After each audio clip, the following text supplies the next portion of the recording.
इमदाद सुमरो। फिर एक्सटेंशन की बात छिड़ चुकी है और एक्सटेंशन की बात अब किसी और ने नहीं, वज़ीर आज़म इमरान खान साहब ने खुद छेड़ी है और एक्सटेंशन भी आर्मी चीफ की। इमरान खान साहब इदारों के साथ महाज आराई में अपना कोई सानी नहीं रखते। कोई भी इदारा हो, इमरान खान साहब की महाज आराई और वो आसाब के साथ खेलने वाली सियासत से महफूज नहीं रहता। और इमरान खान साहब के आसाब के साथ भी अब खेला जा रहा है। उनके इत्तेहादी और मुखालिफ एक ही छत तले जमा हुए लाहौर में। बड़ी दिलचस्प सूरत हाल थी, जफ्फियाँ डाल डाल कर आपस में मिल रहे थे और इमरान खान साहब जब ये विजुअल्स देखेंगे तो ज़ाहिर है उनके सीने पे तो सांप लौटेंगे कि ये क्या है। मतलब मैं तो किसी मुखालिफ को से हाथ मिलाने का रवादार नहीं हूँ और मेरे इत्तेहादी जो हैं वो मेरे मुखालिफिन के साथ जाकर बैठ गए। इस मामले पर बाद में, लेकिन पहले एक्सटेंशन का मामला उठाते हैं या फिर एक महाजाराई जो इमरान खान साहब ने शुरू की हुई है। चलें पहले एक्सटेंशन के मामला उठाते हैं। फिर इमरान खान साहब ने एक बड़े इदारे के साथ बहुत बड़ी महाजाराई का प्लान किया है और इदारा कोई मामूली इदारा नहीं है।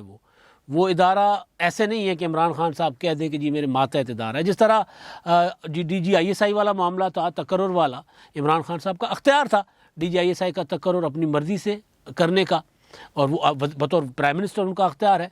आर्मी चीफ का तकर्रुर वज़ीर आज़म इमरान खान साहब का सवाब दीदी अख्तियार है, उस पर कोई सवाल नहीं उठाया जा सकता, वो उनका अख्तियार है। मगर जिस इदारे के साथ इमरान खान साहब महाजाराई कर रहे हैं वो इदारा इमरान खान साहब पर भारी है, वो इदारा इमरान खान साहब के मातहत नहीं है। तो पहले ज़रा एक्सटेंशन वाली बात कर लेते हैं, क्योंकि एक्सटेंशन की बात बड़े अरसे से चल रही है कि जी आर्मी चीफ साहब को एक और एक्सटेंशन मिल सकती है। और पिछले दिनों कोई एक दोस्त बता रहा था कि जी आर्मी चीफ साहब ने अब इस बार किसी एक्सटेंशन की ख्वाहिश का इजहार नहीं किया कि दूसरी एक एक्सटेंशन, क्योंकि वो 64 साल की उम्र तक वो रह सकते हैं, तो वो एक और एक्सटेंशन का सोचा जा रहा था कि 64 साल की उम्र तक उनको एक्सटेंशन दी जाए। और उसमें उसके पीछे एक तासुर ये था कि इमरान साहब क्योंकि जनरल फैज़ हमीद साहब को आर्मी चीफ लगाना चाह रहे हैं, लिहाजा वो एक्सटेंशन दे देंगे ताकि वो फैज़ हमीद साहब जो हैं वो 1 साल की जो कोर करने वाला उनका वो जो उनके ऊपर है एक ट्रेडिशंस हैं वो पूरी हो जाएं, तो वो उसके बाद फिर जो है वो उनको आर्मी चीफ नामज़द कर दें। वो तो ये एक कहानी चल रही थी। लेकिन अब बहरहाल वज़ीर आज़म इमरान खान साहब से उनके दोस्त हैं, सहाफ़ी हैं इस्लामाबाद के, उन्होंने उनके साथ गपशप की है। वो गपशप को वो जो होती है बग़ैर कैमरे के गपशप होती है, उन्होंने वो ख़बर की शक्ल में, ख़बर घुमन साहब, उन्होंने ख़बर की शक्ल में अपने इदारे को, दुनिया TV को वो उन्होंने उसमें चलाई है और दुनिया अखबार पर, जिसमें उन्होंने इमरान खान साहब से पूछा है कि क्या एक्सटेंशन दी जाएगी, मज़ीद तोसी होगी। तो उस पर इमरान खान साहब ने या तो कहते हाँ या कहते ना। उन्होंने कहा अभी नहीं सोचा, यानी मामला बीच में लटका दिया है। और ज़ाहिर है ये लटकाना, वो मैंने गुजारिश किया ना कि इमरान खान साहब आसाब के साथ खेलने की कोशिश करते हैं कि ज़रा साथ साथ दौड़ाओ, थकाओ। अब ये यहाँ पर मामला क्योंकि अख्तियार का है तो यहाँ मेरा नहीं ख्याल कि थकने और दौड़ने वाली बात है। वज़ीर आज़म साहब कहते हैं कि जी नवंबर अभी काफ़ी दूर है और मेरी फ़ौजी क़यादत के साथ मेरे ताल्लुकात जो हैं मिसाली हैं और फ़ौजी क़यादत के साथ ताल्लुकात मिसाली हैं, मिसाली नोयत के हैं। ये बार बार कहना पड़ता है वज़ीर आज़म इमरान खान साहब को। परसों की जो प्रेस कॉन्फ्रेंस थी DGISPR साहब की, वो ये कि जी हमारा किसी किस्म का सियासी मामलात से हमारा कोई ताल्लुक़ नहीं है। और उसके बाद ये वाला वज़ीर आज़म इमरान खान साहब, क्योंकि कुछ होता ये है कि आपने मैसेजिंग करनी होती है ना। अब इमरान खान साहब या तो इंटरव्यूज़ देते हैं या फिर इस तरह की गपशप होती है तो उससे कभी ख़बर नहीं होती। इस तरह का सहाफ़ी को मुलाकात करके आ जाए तो ख़बर नहीं होती, वो इमरान खान साहब से गपशप करके आ जाते होते हैं। और वो क्योंकि ये इमरान खान साहब की कैंप के समझे जाते हैं, उनकी लॉबी के समझे जाते हैं। पाकिस्तान की मीडिया ज़ाहिर है 2 हिस्सों में तक, मीडिया हमेशा 2 हिस्सों में तकसीम हो ना हो, लेकिन मीडिया का काम अपोजिशन का काम होता है। मीडिया बज़ाते खुद अपोजिशन होता है, यानी मीडिया हर वक्त की हुकूमत चाहे किसी की भी हो उसके ऊपर नज़र रखता है, कड़ी नज़र। और अपोजिशन से भी आजकल का मीडिया ज़्यादा विजिलेंट है, ज़्यादा है। और अब तो खैर सोशल मीडिया का वो भी है तो ज़माना, तो उसमें वो मीडिया ज़्यादा फोकस्ड होता है हुकूमत के कामों के ऊपर। लेकिन ज़ाहिर है हर दौर में ऐसे सहाफ़ी होते हैं जो हर दरबार में जाकर हाज़िरी भरते हैं। तो इस तरह के जब होते हैं तो वो फिर इस तरह की चीज़ तब ही बाहर लाते हैं जब उनको कहा जाए कि ये पैगाम देना है, बाहर जाकर ये कहना है कि वज़ीर आज़म इमरान खान साहब ने भी फ़ैसला नहीं किया हाथ में। तो बहरहाल ये पैगाम बाहर आ गया। अब इस पैगाम में ज़ाहिर है मैं देख रहा था एक फ़हरिस्त कि जी हमारे पास जो अगर 28 नवंबर 2022 को कमर जावेद बाजवा साहब रिटायरमेंट हो जाते हैं, रिटायर ज़ाहिर उनकी एक्सटेंशन पूरी हो जाएगी, रिटायर हो जाएंगे एक्सटेंशन की मुद्दत। और अगर इमरान खान साहब उनको एक्सटेंशन नहीं देते तो वज़ीर आज़म का अख्तियार है, दे सकते हैं भाई, अगर नहीं देते तो उसके बाद जो आगे जो सीनियर हैं, सीनियर मोस्ट हैं, उनमें तो 5 नाम हैं। जनरल साहिर शमशाद साहब है, lieutenant general Shahid Shamshad Mirza, core commander Rawalpindi हैं। उनके बाद दूसरे नंबर पर जनरल अज़हर अब्बास साहब हैं, chief of general staff GHQ Rawalpindi. उनके बाद तीसरे नंबर पर जनरल नोमान महमूद, प्रेसिडेंट हैं NDU के, और जनरल फैज़ हमीद साहब तीसरे नंबर पर, corps commander Peshawar. Lieutenant general Mohammad Amir साहब हैं, कोर कमांडर गुजरांवाला। ये हो गए अगर आर्मी चीफ साहब को अपनी मुद्दत पूरी करेंगे, तौसी वाली मुद्दत 28 नवंबर की। लेकिन एक कभी कभी ख़बरें हमारे पास जो आती हैं, मैंने 1-2 बार शेयर भी की हैं, और वो इमरान खान साहब भी अब दबे अल्फाज में बात कर रहे हैं कि जी मार्च इंतहाई अहम होगा, मार्च में बड़ी बड़ी खुशखबरियाँ मिलेंगी, मार्च के बाद हालात बेहतर होंगे, ये होगा। तो उसके कई मायने लिए जा रहे हैं। अगर वज़ीर आज़म इमरान खान साहब जो कि कह रहे हैं कि अगर मेरे ख़िलाफ़ कोई बहुत बड़ी तहरीक या बहुत बड़ी मूव हुई या तहरीक अदम एतमाद आई, तो फिर मैं जो है वो अपना आर्मी चीफ साहब को हटा के नया तकर्रुर कर लूँगा। उनका ऐनी अख्तियार है, उसमें ये बात मैसेजिंग करने की ज़रूरत नहीं है। लेकिन मैंने गुजारिश की ना, वो आसाब के साथ खेल रहे होते हैं और मुसलसल वो यही कर रहे हैं। DGISI के तकर्रुर के मामले पर भी इमरान खान साहब ने यही किया था। खैर, अगर वो ये करते हैं कि मार्च या सितंबर से पहले, अप्रैल में, मतलब ये मार्च जो उनका ऐलान है कि मार्च तक मैं कुछ कर दूँगा, तो उसके बाद फिर 2 जो है वो साहबान वो भी इस दौड़ में फिर हो सकते हैं। दूसरे नंबर पर हैं फिर जनरल अब्दुल अजीज़ साहब हैं, कोर कमांडर लाहौर हैं, सितंबर में इनकी रिटायरमेंट होगी। और उनके बाद तीसरे नंबर पर, यानी जो नवंबर तक जो नहीं चलेंगे, जो पहले रिटायर हो जाएंगे, वो हैं जनरल आसिम मुनीर अहमद साहब हैं। वो उनकी जो है वो कोर कमांडर है अपना, क्वार्टर मास्टर जनरल है GHQ, और ये भी सितंबर में रिटायर होंगे। तो ये अगर इमरान खान साहब अगर पहले अर्ली उनकी एक्सटेंशन ख़त्म कर देते हैं, तो फिर ये साहब भी इसमें जो सीनियरिटी लिस्ट में फिर हो सकते हैं। लेकिन बहरहाल ये वज़ीर आज़म इमरान खान का सवाबदीद है, तो इस मामले को ज़्यादा हम इस पर नहीं करते। एक चीज़ वज़ीर आज़म साहब ने क्योंकि ख़ुद कह दी है एक्सटेंशन वाली, तो वो एक्सटेंशन की बात क्यों हुई है, कैसे आई है, उसकी वजह से ज़रा हल्का सा जिक्र कर लिया। अब जनाब आता हूँ मैं उस पर महाज़ आरई पर। कल तलब किया हुआ था पाकिस्तान के एहतसाब के सबसे बड़े इदारे, इलेक्टेड फोरम, आइनी इदारे, वो है पब्लिक अकाउंट्स कमेटी, पार्लियामेंट है वो। उन्होंने तलब किया हुआ था पाकिस्तान में हर आम व ख़ास का एहतसाब करने वाले इदारे, नैब के chairman justice retired Javed Iqbal साहब को, क्योंकि जावेद इकबाल साहब जज रह चुके हुए हैं। जावेद इकबाल साहब को बेहतर पता होगा, हमसे कहीं ज़्यादा बेहतर पता होगा कि पब्लिक अकाउंट्स कमेटी का अख्तियार क्या है।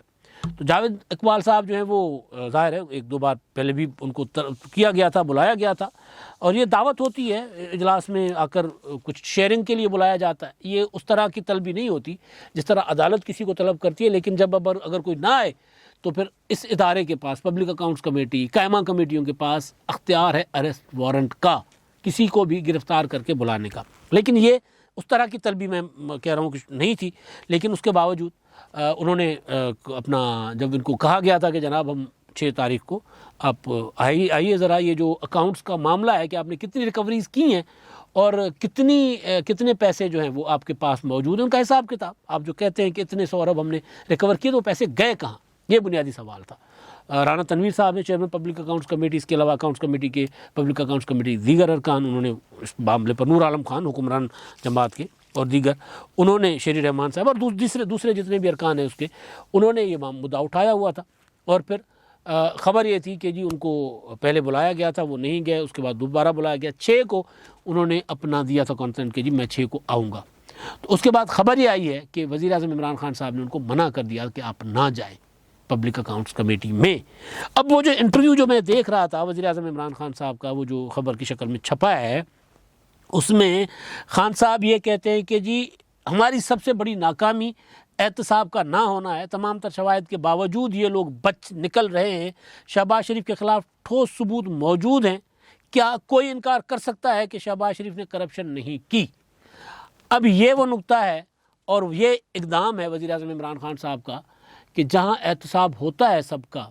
मुझे याद है पीपल्स पार्टी के ज़माने में चौधरी निसार अली ख़ान साहब थे, चेयरमैन पब्लिक अकाउंट्स कमेटी, उन्होंने हुकूमत को नत्थ डाली होती थी, हुकूमत हिल नहीं पाती थी इतने तलबियाँ होती थी और ऐसे ऐसे मामलात वो उठाते थे और वो जेन्युइनली पब्लिक अकाउंट्स कमेटी का जो काम होता है, चौधरी निसार अली खान किस नीयत से कर रहे थे, नीयत पे नहीं जाते, लेकिन पब्लिक अकाउंट्स कमेटी का जो काम होता है वो उस ज़माने में होता नज़र आया था कि पब्लिक अकाउंट्स कमेटी एक इदारा है और पार्लियामेंट का इदारा है और सबसे सुप्रीम इदारा है, वो सुप्रीम है भी एहतसाब के मामले पर। तो वज़ीर आज़म इमरान खान साहब ने इनको मना कर दिया और इन्होंने जनाब कहा कि जी वो बाद में बहाना बनाया कि अकाउंटेंट तब्दील हो गया, ये हो गया, वो हो गया, इस तरह करके वो नहीं गए। अब मुझे याद पड़ रहा है कि क्योंकि ये जो चेयरमैन नैब हैं रिटायर्ड जस्टिस जावेद इकबाल साहब, ये वो जो मिसिंग पर्सनस कमीशन है उसके सरबराह भी हैं, तो इनको मिसिंग पर्सनस कमीशन के इशू पर कुछ लापता अफराद के इशू पर इनको तलब किया हुआ था। मुस्तफ़ा नवाज़ खोखर साहब सेनेट में HR committee, human rights committee के चेयरमैन थे, इन्होंने तलब किया था, फिर उन्होंने ये नहीं गए थे, फिर उन्होंने स्टेटमेंट जारी की थी कि अगर नहीं आएंगे तो फिर उनके समन जावेद इकबाल साहब के जारी किए जाएंगे। उसके बाद फिर उन्होंने अपने वो भेजा कि जी मैं अपनी आंख का ऑपरेशन करवा रहा हूँ, मुझे डॉक्टर ने, उन्होंने फिर वो एक स्टेटमेंट भी दी और उनके साथ बहरहाल वहाँ पर उन्होंने मैनेज कर लिया, वो नहीं गए। अब यहाँ पर वज़ीर आज़म इमरान खान साहब जो ख़ुद जिनकी ताकत है पार्लियामेंट, वो अगर पार्लियामेंट को कमज़ोर करेंगे तो फिर ये जो नैब वाला एहतसाब है ना उसको कोई नहीं मानेगा। आप लाख कह बैठे वज़ीर आज़म साहब कि जी शहबाज शरीफ साहब करप्ट हैं और कौन नहीं एतबार करेगा, भाई कोई एतबार नहीं करेगा, आपके एहतसाब पर कोई एतबार नहीं करेगा। शहबाज शरीफ साहब की ज़ात पर लोग कहें कि जी हाँ जी उन्होंने गबन किया होगा, करप्शन की होगी, अपनी बात वो अलग बात है। आपके मामलात जिस तरह खुलना शुरू हो गए हैं, आपकी हुकूमत में आने के बाद आपने जिस तरह यार नवाजी शुरू की हुई है, जिस तरह आपने माली सहूलतकारों को, वो तो फॉरेन फंडिंग केस सामने आ गया हुआ है ना, तो वो जिस तरह आपने सारा कुछ करना शुरू कर दिया हुआ है, तो सारी चीज़ें जो हैं वो सामने आ रही हैं। यहाँ तक कि अब आप देखें कि आपके जो सेनेट के जो अपना शौकत तरीन साहब हैं वज़ीर ख़जाना, उनको सेनेट की फ़ाइनेंस कमेटी बुलाती है कि जी आप आएँ मिनी बजट पर हमें अपना ब्रीफ करें, वो नहीं जाते उसमें। तो पार्लियामेंट के सामने अगर आप जवाबदेह नहीं होंगे तो फिर ज़ाहिर है, और ये सब अगर पार्लियामेंट के साथ आप महाज़ाराई करेंगे, बाकी इदारों के साथ आप महाज़ाराई जर जाएंगे, वो कोई मसला नहीं है। पार्लियामेंट के साथ, क्योंकि वो आपकी वो पार्लियामेंट वो शाख है जिस पर आप बैठे हुए हैं, आप उसको काटेंगे आप खुद गिरेंगे, उसके बाद आप बच नहीं सकेंगे। नवाज़ शरीफ को आप ले बैठे थे, नवाज़ शरीफ को इमरान खान का धरना डुबो चुका था अगर नवाज़ शरीफ साहब ने पार्लियामेंट से रुजू ना किया होता है। तारीख़ है पाकिस्तान की 2014 की, सबके सामने है। फिर वो जो इजलास हुआ था फ्रंट पे पार्लियामेंट के मेन दरवाजे पे धरने वाले बैठे हुए थे और पीछे से आकर पार्लियामेंट का इजलास शुरू हो गया, तो धरने का पूरा जो ज़ोर था वो झाग की तरह बैठ गया और धरना बैठ गया था फिर वो। तो इमरान खान साहब जो महाज़ाराई इलेक्शन कमीशन के साथ महाज़ाराई, अदलिया के साथ महाज़ाराई, एक तकर्रुरी पर DJSA के तकर्रुर पर उधर तनाव, तो वो सारा कुछ। लेकिन ये जो पार्लियामेंट का मामला है ना, ये इमरान खान साहब अगर कर रहे हैं और ऐसे टाइम पे कर रहे हैं कि जब लॉन्ग मार्च और तहरीक अदम एतमाद की बातें उरूज पर हैं, तो फिर इमरान खान साहब जो है ना ये बर्दाश्त नहीं कर पाएंगे। अब क्यों अब वो वाला मामला कि इमरान खान साहब के जो मुखालिफ और इत्तेहादी वो सब एक छत के तले हैं। लाहौर में एक तकरीब हुई कल, ख्वाजा साद रफ़ीक साहब की साहबजादी की शादी थी, अल्लाह मुबारक करे, सबके बच्चों के अल्लाह नसीब अच्छे करे, चाहे वो दोस्त हों चाहे मुखालिफ हों। सियासत में दोस्तियाँ चलती रहती हैं, दुश्मनियाँ भी चलती रहती हैं, लेकिन बच्चे जो हैं उनके हर तमाम सबके बच्चों के लिए दुआएं होनी चाहिए।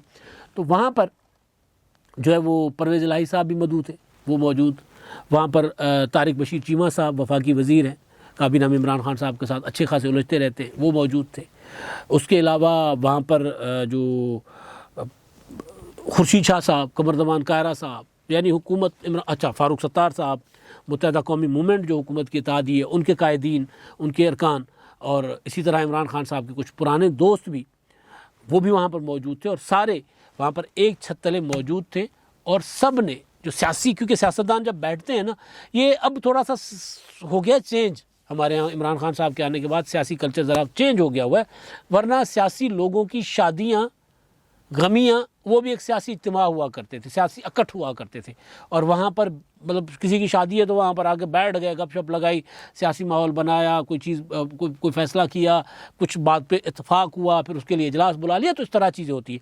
तो ये वाली शादी मुझे उस तरह की पुरानी शादियों और वो जो किसी ज़माने में हुआ करती थी उसका याद दिला रही थी, जब ख्वाजा साद रफ़ीक साहब ने अपने पॉलिटिकल पार्टी के, अपनी पार्टी मुस्लिम लीग नून के अपने दोस्तों और अपने मुखालफों और अपने मतलब वो जो होते हैं हम ख्याल, हो ना हो, लेकिन ज़ाहिर समाजी ताल्लुकात तो हम ख्याली से नहीं होते, तो सबको बुलाया और वहाँ सब मौजूद थे।